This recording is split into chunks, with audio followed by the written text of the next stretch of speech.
იციან რომ მათ ზრდის პერსპექტივა არ აქვს, ბატონ კალაძეს ზრდის პერსპექტივა უბრალოდ არ აქვს, ის არის ის მაქსიმუმი რაც მათ გააკეთეს და მიიღეს თავისი გაყალბებით, შანტაჟით და ასე შემდეგ, მაგრამ მაინც არ ყოფნით. ამიტომ ძალიან ჩემი აზრით უსუსურად გამოიყურება მათი მცდელობა რომ რაიმე სახით შემოიტანონ დისონანსი ოპოზიციაში ამ შემთხვევაში ნაციონალ-მოძრაობის პარტიაშიც კი, ხომ? და კადრულობს იმას, რასაც კადრულობს თითქოს მე და მიხეილ სააკაშვილის შორის, მიხეილ სააკაშვილსა და ჩემ შორის არის კონფლიქტი ეს ერთი დააკვირდით, რაზე აკეთებენ აქცენტებს და მეტიც ვარ თურმე ბედნიერი ამ ყველაფრით.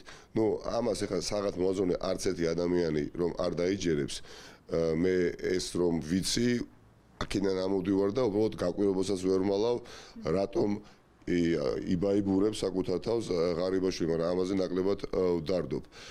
ბატონმა ღარიბაშვილმა უნდა მოითმინოს 30 ოქტომბრამდე და 30 ოქტომბერს თავადად დარწმუნდება იმაში, რასაც ჩვენ წლების განმავლობაში ვეუბნებოდით, რომ სიყალბე, ძალადობა, კორუფცია, ზიზღის ბრქვევა და შუღლის ჩამოგდება სხვადასხვა განსხვავებულ საზოგადოებრივ ჯგუფებს შორის ეს არ არის ის, რაც ამ ქვეყანას სჭირდება. ამ ქვეყანას სჭირდება ერთობა, ამ ქვეყანას სჭირდება კონსენსუსი და ამ ქვეყანას სჭირდება კვალიფიციური და ბევრი პროფესიონალი ადამიანი.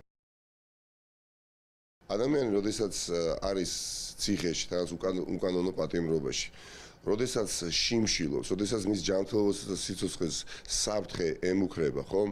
აი ამ დროს, როდესაც კეთდება ის განცხადებები, რომელსაც აკეთებენ მიხეილ სააკაშვილის მიმართ, დამამცირებელი, თითქოს აბუჩათა ამგდები, შეურაცხყოფელი, თუ მათ გგონიათ, რომ ამით ამცირებენ მიხეილ სააკაშვილს, არ დაფიქრებულ ხართ ძვირფასო მეგობრებო ქართულ ცემაში, რომ თავად იმცირებთ კიდევ უფრო მეტად საკუთარ თავს. ეს ასე არის და ეს მეტყველებს შემდეგზე, რომ მორალური ფსკერი ქართულ ოცნებაში, როგორც ასეთი, არ არსებობს. მიხარია, რომ მთელი ოპოზიციური სპექტრი, როგორც ერთი, საუბრობს, რომ მიხეილ სააკაშვილი არის პოლიტიკური პატიმარი. არ არსებობს პრაქტიკულად არც ერთი ოპოზიციური პარტია, რომელიც ამას არ აღიარებს, რომელიც ამას საჯაროდ არ ამბობს. ეს ნამდვილად მისასალმებელია და მიხარია, რომ ბევრი მათგანი მიიღებს მონაწილეობას თავისუფლების მოედანზე 6 საათზე 14 ოქტომბერს გამართულ ძალიან დიდ და ფართომასშტაბიან აქციაში.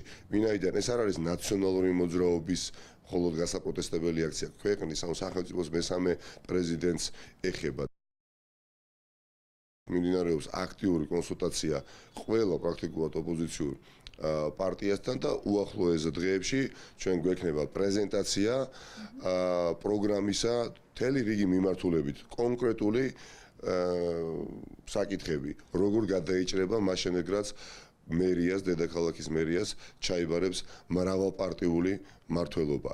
გუნდი დედაქალაქის მერიაში, ანუ აღმასრულებელი ხელისუფლება დედაქალაქში, განსაკუთრებით მთავრობის შემადგენლობა, რომელშიც 25 წამყვანი ფიგურა შედის, რა თქმა უნდა, იქნება დაკომპლექტებული სხვადასხვა განსხვავებული ოპოზიციური პარტიების წარმომადგენლებით და რამდენიმე ადამიანი იქნება ისეთი, რომელიცაც არ აქვს არანაირი პარტიული კუთვნილება. ერთი სიტყვით, მე დარწმუნებული ვარ, რომ თბილისელები იქნებიან სასიამოვნოდ გაკვირვებულნი იმ ერთობით, რომელსაც ჩვენ ვაჩვენებთ უახლოეს დღეებში.